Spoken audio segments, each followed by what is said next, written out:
Hey guys, and welcome to this unorthodox breakdown. This was the season finale for The Bad Batch, and I had a fantastic time in the watch party with you all. The breakdown for this episode is one that I'm going to do like this, with some pictures over it as usual. I have to say that this show really hit me in the feels, and it rounded out the entire series, the entire 3 seasons, so beautifully. In this episode in particular, Omega does her thing. She tries to escape with the kids, tries to free them, and it shows her absolute purity, where she is putting herself last in front of everybody. Her brothers, the kids there, everybody. She's always trying to help people. And I know a lot of us made fun of it, including me, but it just shows the level of purity that is Omega. And I think that's a beautiful thing, and I think that's something that's very rare in today's world. She escapes, and she frees the Zilla Beast. Of course, freeing the animals. I think that's something Disney always likes to do, which... Hey, I would too in real life. But she frees the beast. He kind of goes rampant. She doesn't control him or anything, and he ends up escaping, but kind of creating an opening and a distraction for them. Hunter, Crosshair, and Wrecker all get captured. Crosshair loses a hand, gets it chopped off. I mean, this episode was extremely dark and to the point and fast, almost too fast, if anything. It was perfect. The boys get captured. Echo goes inside, and he's still with Dr. Carr, and he's helping free the children. He meets up with Omega, he takes the kids end up getting freed, and the boys are captured, so Omega goes and tries and finds them. Beautiful brotherhood, camaraderie, family, unit portrayed in this whole show with all of the characters. They don't leave each other behind. And that was something that really spoke to me, and I really, really appreciated it. And it was moving at the end of the day. The boys are captured by Hemlock, and Hemlock unleashes these 4 clone trooper units, assassins, that we don't really know who they are. Now, there was one thing in particular that I noticed when you pay attention to this scene. It's when the boys actually break free, and they start fighting these elite clone assassins who are like robots at this point. I'm wondering if one of them was actually Tech, and this was something brought to my attention in the chat during the watch party, where there were like 4,000 of you there, which was great. That's amazing. That's the most we've had for the Bad Batch. Typically, it's a much smaller show, and so I was quite astounded at, hey, finale, where everyone's showing up.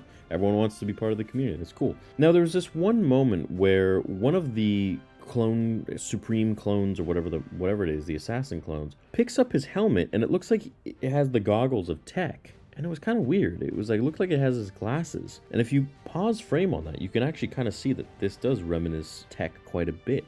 It is reminiscent of him. And that was something that caught my attention when the comment came, and I've been looking at it, and I'm like, could that actually have been Tech? And we don't know. So eventually, there's a standoff on the bridge. Hunter and Crosshair work together. It was very emotional. It was very beautiful. It makes me emotional thinking about it. And they're almost dead. They're like dying. Crosshair has one hand. His shooting hand is gone. And Omega is being held hostage by Hemlock. And she makes a move where their arms separate, which are connected by handcuffs. And Crosshair makes the brilliant shot that he does in the end with his other hand, having only one hand. And he hits it, he makes the shot, clean shot, and then they just blast Hemlock off the bridge, and that's the end for him. This is the end for you, my master, This is the end for you, my master. And that was it. And then there was a beautiful moment where they embrace each other, Omega, Crosshair, and Hunter.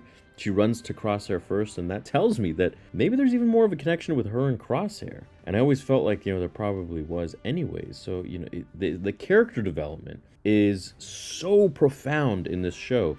And it leaves me wondering, why have we not gotten this in the sequel trilogy?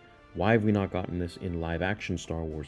Besides, of course, Mando Season 1 and Season 2. So I'm hoping that, animated Star Wars creatives will go on to create the live action or be behind it as well in some capacity, because the cartoons are blowing the live action out of water, just in terms of character development, story, progression, everything, music, and there must be a reason for that. So whatever that reason is, they need to figure their stuff out and have those people working on the live action shows, or have the same level of, seriousness when it comes to deciding where these characters go. Anyways, the Bad Batch all live happily ever after. They go back to Pabu with Fat Mace, and fast forward in time, there was one thing that caught my attention as well, was Hunter tells Omega that him and Rex are still figuring out their next moves, and how to relocate all the clones to new lives, new families, new planets.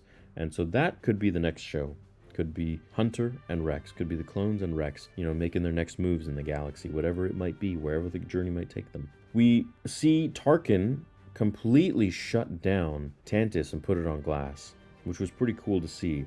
Now, he said, I'm going to put all of the funding that was put into Tantis and Project Necromancer, which was helping Palpatine to sustain immortality or achieve immortality by transferring his essence or whatever it might be, and most likely through cloning Force sensitives like Omega, which is why she was so vital and important, which we still didn't fully understand why she was so important, or we didn't, get to know who the clone X was. We didn't get to know, what happened with Cody, or if Tech is even alive or not. I guess not. But anyways, it was a little ambiguous with the goggles thing.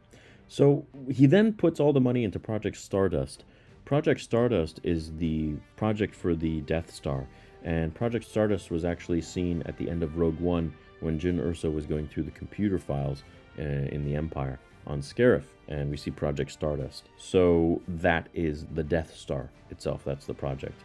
And so, Omega directly contributed to the loss of Alderaan is what we could come up with here and say. Now, going forwards, we have a time jump going into, about 20 years or so, like a little less than 20 years.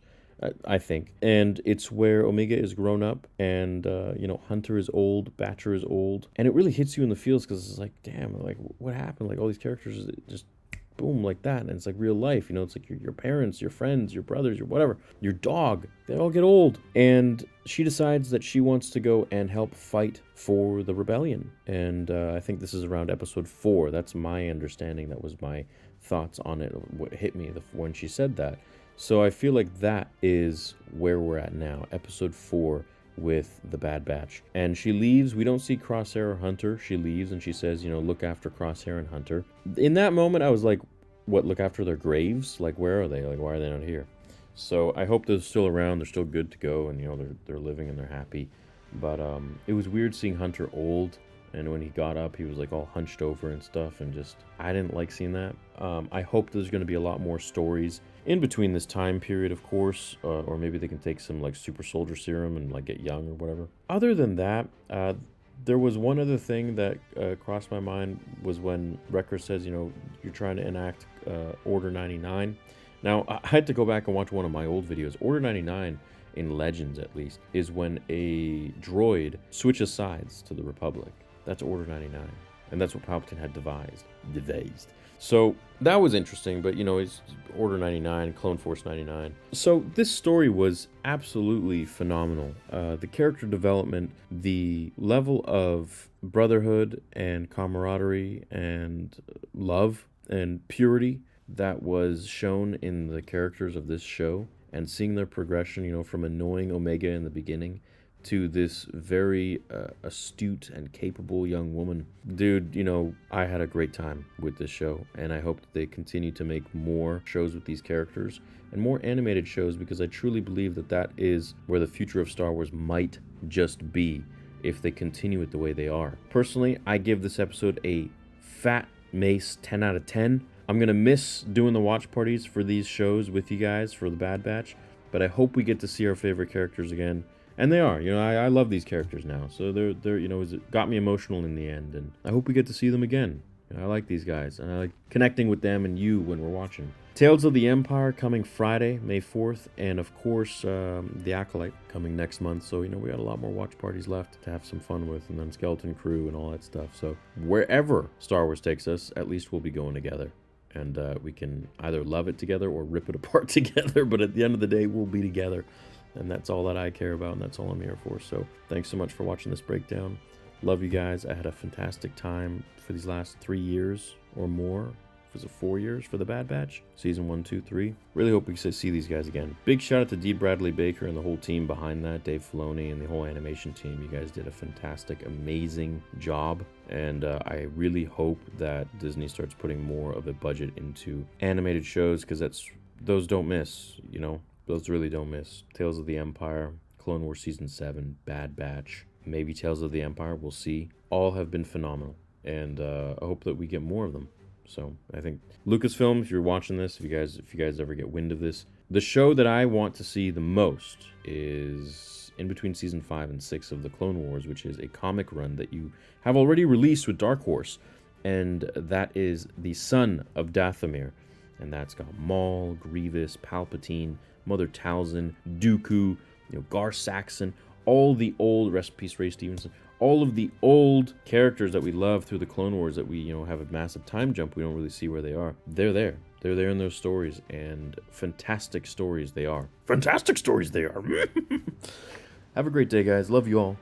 May the Force be with you, and check out the site. We have a 20% sale going on officially as of 2.5 hours ago. Theory20 is your code. It'll get you 20% off everything, even including the bundles, which are already discounted. So my profit's not really much at all on those. I hope you guys will take advantage of it. It's our biggest sale of the year. I want everyone to have a saber. Even the ones that are, oh my gosh, I didn't realize this. There's one we have for 89 bucks at 20% off. That's like 70 something dollars for a saber. That's the gradient. Anyways, tons of sales there, hundreds and hundreds of dollars to save if you do wish to grab a saber. And we have exclusive sound fonts. We now have implemented that, and I'll be making a review video. Exclusive music, that's my music, done by Samuel Kim, that I paid for, I purchased, and done by Jacob Cadmus. And the collector's box, the stand, the pouch, the stickers, the user guide, the toolkit, everything that you see that comes with it is coming, as well as I'm announcing in a week, less than a week, the limited edition Theory Sabers Saber, which I'm not going to reveal the name just yet, but you guys will know in a minute. Have a great rest of your evening. Catch you all in the next one. It was a pleasure.